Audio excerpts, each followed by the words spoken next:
Pour a small splash of ordinary white vinegar into your washing machine, and within a single rinse cycle, an invisible cleanup crew clocks in and starts undoing a mess you never knew was there. Not the dirt from your clothes, the stuff your detergent left behind. That cloudy gray film on your dark shirts, the cardboard stiffness in your towels, the faint gym bag smell that survives a hot wash and comes roaring back the second you sweat. All of it traces to one problem your laundry routine has probably never addressed, and a bottle that costs less than your morning coffee sorts it out in about 10 minutes. I'm Mason, and this whole channel, Mason Pure Cleaning, exists to poke around inside your machine at the level you can't see with your own eyes. If the idea of cleaner clothes for less money appeals to you, tap subscribe and give this one a like. It really does help me keep chasing these little home chemistry rabbit holes. And I'd love to hear later whether you're already a vinegar believer or a total skeptic, because I want to know who I'm converting here. Let's start with what your washer is truly doing, because you cannot understand why vinegar helps until you see what it's cleaning up after. The chemistry hiding in your detergent duration. Your detergent is not one ingredient, it's a small crew of specialists, each with a job. The stars of the show are surfactants. Think of them as tiny crowbars that pry grease, body oil, and grime off the threads of your clothing, and hold it suspended in the water so it can rinse away. Working alongside them are builders, which soften your water and set the stage so the surfactants can do their job without being choked out by minerals. Then you get the heavy hitters. Biological detergents pack in enzymes, and these are wonderful little machines. Proteases chew through protein messes like blood, sweat, and egg.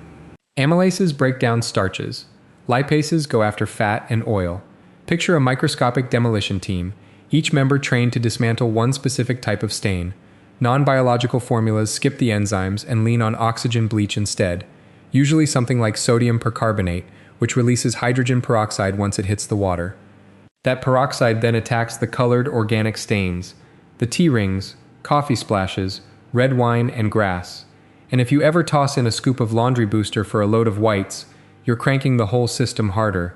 Boosters are loaded with alkaline agents like washing soda, extra peroxide, and sometimes more enzymes on top.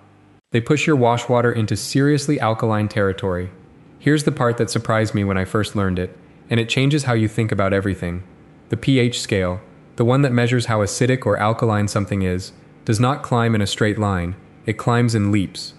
Each single step up the scale is 10 times stronger than the last. So water at pH 10 is not slightly stronger than pH 9, it's 10 times stronger. Push a booster load up to pH 11.5, and you are running your fabrics through water that is thousands of times more alkaline than plain tap water. That is not a typo. That's the scale working exactly as designed. Why your clothes are quietly falling apart alkalinity is a gift and a curse rolled into one. On the plus side, it supercharges the whole cleaning operation. It makes your surfactants more effective, and it helps activate the bleach. On the downside, that same aggressive chemistry slowly eats your clothes alive. Cotton fibers swell up in alkaline water, like dry pasta dropped into a boiling pot. They weaken. Over dozens of washes, they start to fray and thin out. That's the real reason your bed sheets eventually tear along a seam, and your favorite jeans finally blow out at the knee. It wasn't one dramatic event, it was 1,000 quiet, slightly too alkaline rinses adding up. Delicate fibers suffer worse. Wool and silk are protein-based, which means they're sensitive to both high pH and to those protein-eating enzymes I mentioned. Drop a wool jumper into a strong biological wash, and the proteases treat it like a stain to be destroyed. That's exactly why proper wool and silk detergents leave the enzymes and harsh bleaches out entirely. Synthetics play by different rules. They don't swell the way cotton does, but they're water-repelling by nature, which means they cling onto detergent films and trapped body odors with a stubbornness that plain rinsing never fully solves. So you pull a polyester shirt out of the machine, it looks clean, it smells fine in the basket, and then 2 hours into your day, the smell comes creeping back. The residue was there the whole time, and how bad this residue problem gets depends heavily on where you live. If your area has hard water, packed with dissolved minerals, those minerals gang up with detergent to form a scummy, insoluble film that clings to fabric far more stubbornly than in a soft water region. Two people running the identical detergent on the identical setting can pull out completely different results, and the water flowing into their machines is a big reason why. It's one of those hidden variables nobody warns you about when you're standing in the supermarket aisle picking a laundry brand. Delicate fibers suffer worse. And this is the exact moment where most people make things worse instead of better. They reach for fabric softener. Softener feels like the fix, but chemically it's the opposite of a fix. It's essentially a coat of oil mixed with synthetic perfume that clings to your fibers and to the inside of your machine.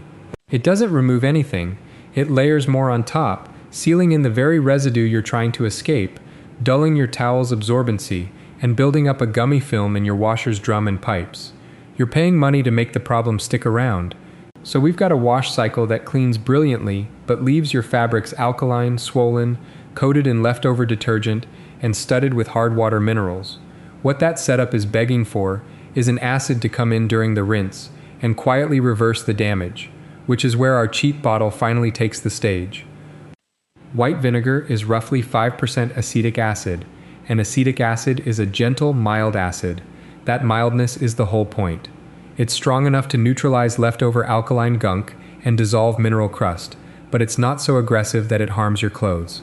When it meets that alkaline residue clinging to your fibers, a simple neutralization reaction happens.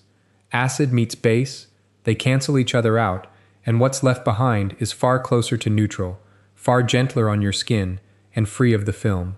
Let me walk you through everything it pulls off in that rinse, because it's doing more than one trick at a time. Job number 1 is stripping away the leftover detergent film. That invisible alkaline coating is the same thing that irritates sensitive skin and flares up eczema for a lot of people. Vinegar dissolves it and rinses it clean away, so your clothes come out truly clean rather than clean with a coating. If you've ever had a family member who breaks out after wearing freshly washed clothes, this single effect is often the fix nobody suggested to them. That flows straight into the second thing it does, which is bringing your fibers back to life. Remember how alkaline water made cotton swell and bloat? Vinegar reverses that swelling. It coaxes the fibers to relax and lie back down into their natural shape. Cotton comes out feeling smoother. The tiny overlapping scales on wool flatten instead of standing up rough. Your fabric ends up softer to the touch, and here's the beautiful part. It got softer by having something removed, not by having a chemical coating sprayed over it. Odor is where vinegar earns real loyalty. Fabric softener sprays perfume over a smell and hopes you don't notice the crime underneath. Vinegar goes after the actual odor molecules, the ones baked into gym gear, sports kit, and damp towels, and breaks them apart at the source. What you're left with afterward isn't a fake floral cloud. It's the absence of smell, which is what real freshness feels like. Give a load of stubborn workout clothes a vinegar rinse, and the difference is hard to argue with. Hard water is the next enemy on the list, and if you live in a hard water area, this one matters enormously. Calcium and magnesium salts in your water are what turn towels crunchy and leave that chalky scale caked around your machine's drum and heating element. Vinegar dissolves those mineral deposits. That's why a scratchy, board-stiff towel can come out of a vinegar rinse feeling plush again. It's not softening the towel in the fabric softener sense. It's removing the mineral crust that was making it hard in the first place. One knock-on bonus most people miss, too, is all about how your clothes look. When detergent film and mineral scale build up on fabric, they cast a dull, grayish haze over the color underneath. Dark clothes look faded, whites drift toward a tired gray, and bright colors lose their punch. By clearing that residue off, vinegar lets the true color of the cloth show through again. Nothing is being dyed or bleached. The fibers are simply clean enough to reflect light properly, so a shirt you'd half written off as faded can suddenly look years younger. And the benefit that keeps my whole approach simple to explain is this. Fabric conditioner adds things: oil, perfume, coating, film. It's addition-based cleaning, and addition is what created half your problems. Vinegar subtracts. It strips out residue, dissolves minerals, and clears away trapped funk. And it leaves you with softer towels, fresher shirts, calmer skin, and honestly a bit more money in your pocket, because the stuff costs pennies a wash. Less junk on your clothes, better result. That's the entire philosophy in one line. Now, a fair question deserves a fair answer, so let me be straight about what vinegar does not do. It is not a stain remover, and it is not a substitute for your detergent. It will not lift a grease mark on its own, it won't bleach out a wine stain, and it can't sanitize a load the way a proper hot wash with the right products can.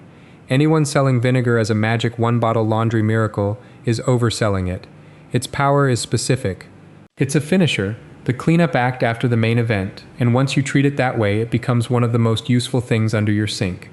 It's also worth understanding why timing is everything, because using it at the wrong moment throws all these benefits straight in the bin.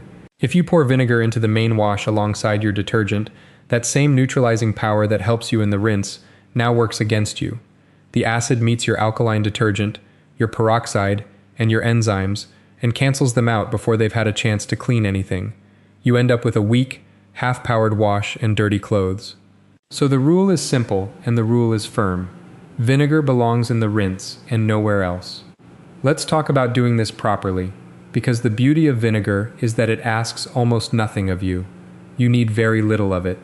Around a quarter cup, which is roughly 60 milliliters, is plenty for a standard everyday load. Bump it up to about half a cup, near 120 milliliters, for a heavy load of towels or seriously stiff laundry. Pour it into the fabric softener compartment, the very drawer you're going to retire from softener duty forever, and your machine will release it automatically at the right point in the rinse. If your machine has no such drawer, you can add it manually once the main wash has drained and the rinse begins. How often you reach for it depends on the load.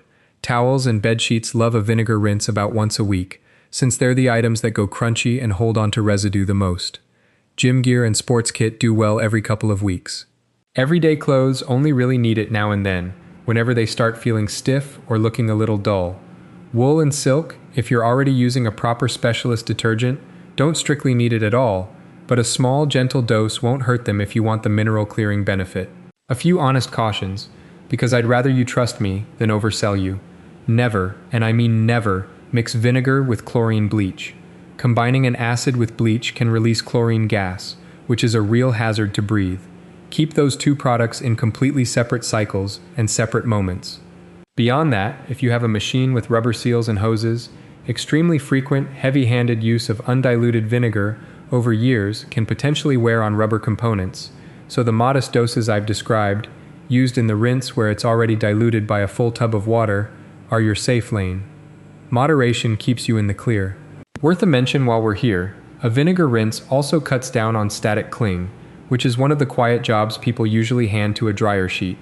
By clearing residue and helping fibers relax, it leaves your synthetics less prone to that crackly, clingy charge when they come out of a hot dryer. A second chore solved without even trying. One last trick worth knowing, that same bottle cleans the machine itself.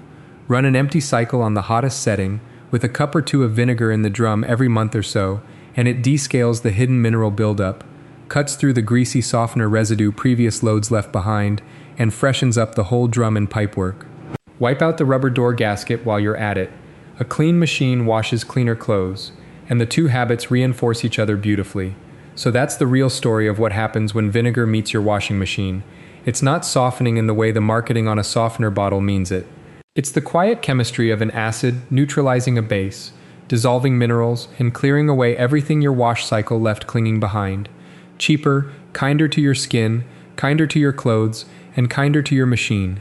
If this rewired how you think about that bottle sitting in your cupboard, the like button is right there, and subscribing to Mason Pure Cleaning means the next home chemistry deep dive lands with you first. Go run a load, feel the difference in your towels, and come tell me I was right. I'll be over here, talking to my detergent drawer like a reasonable adult.